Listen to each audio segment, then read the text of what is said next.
Il était une fois un jeune berger qui vivait dans un village paisible.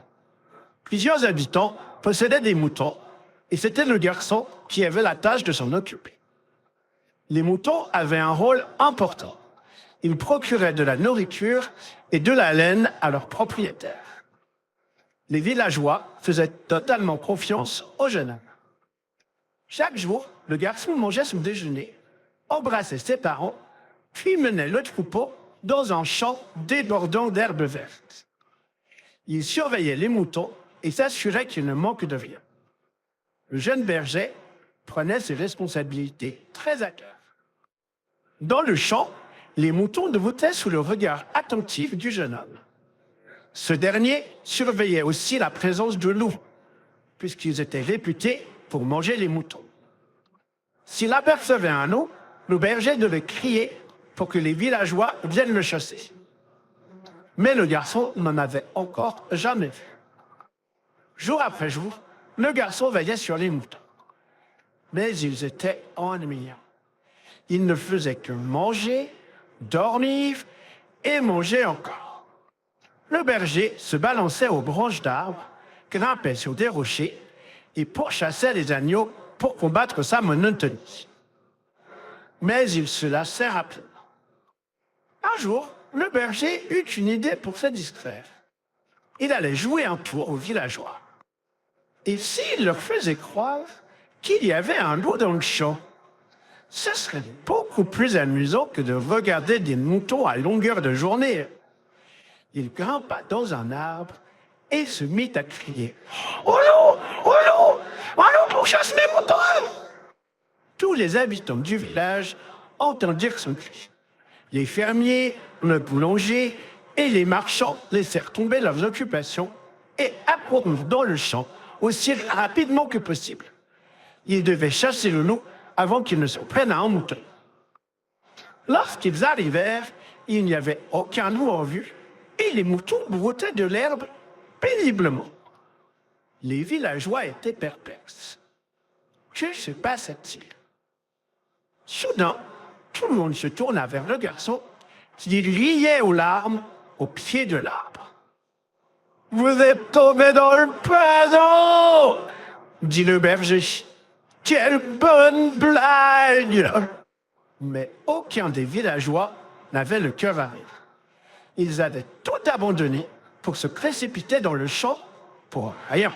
« Il y a beaucoup de travail au village, » dit la boulangère dans un soupir. « Nous n'avons pas de temps à perdre avec une mauvaise plaisanterie. » Ce soir-là, les parents du garçon lui expliquèrent que les gens du village devaient tout recommencer à zéro à cause de sa mauvaise blague. Les champs des fermiers avaient été piétinés, les gâteaux de la boulangère étaient brûlés et l'épicier avait perdu tous ses légumes frais. Les villageois en voulurent au garçon pendant un moment. Puis la vie reprit son cours normal au bout de quelques jours. Les villageois travaillaient, les moutons broutaient en sécurité dans le champ et le berger ne faisait plus de bêtises. Mais le garçon ne tarda pas à retomber dans sa monotonie. Il décida donc de refaire la même blague aux villageois. Un matin, il prit son déjeuner, embrassa ses parents et mena le troupeau de moutons dans le champ.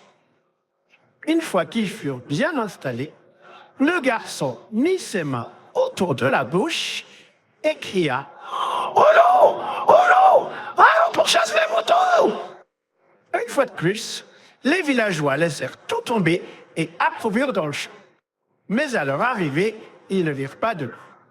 Ils comptèrent les moutons et constatèrent qu'il n'en manquait aucun. Mais où était le jeune berger? Le loup s'en était-il pris à lui?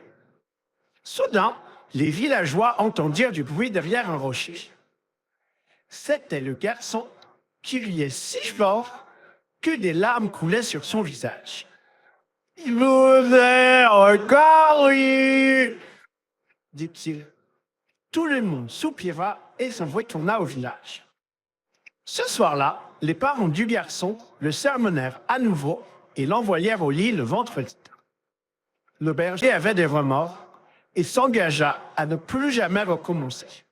Il allait dorénavant se concentrer sur son travail et éviter d'agacer ses concitoyens. À partir de ce jour, le garçon se mit à travailler très fort.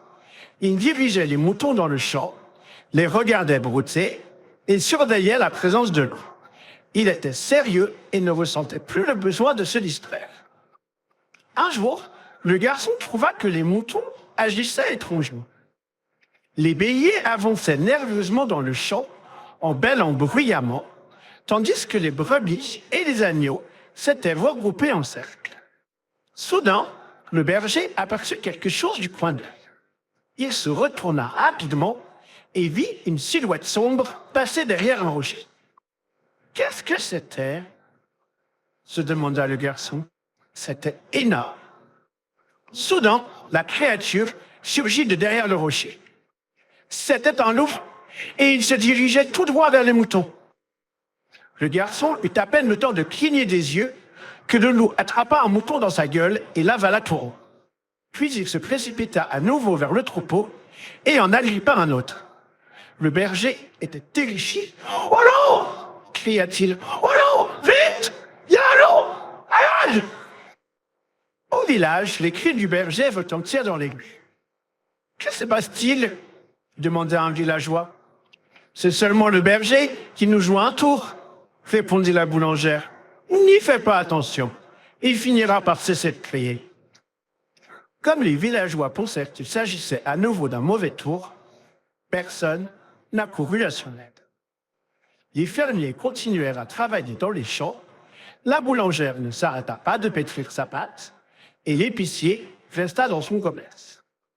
Pendant ce temps, le loup engloutissait les moutons, les uns à la suite des autres. Le garçon eut beau crier et agiter les bras, le loup ne fit pas attention à lui. Enfin, la créature s'en alla, le ventre dur et rond, d'avoir trop mangé de moutons. Le berger jeta un regard circulaire dans le champ désert. Il se demanda comment le loup avait pu avaler son troupeau entier en si peu de temps.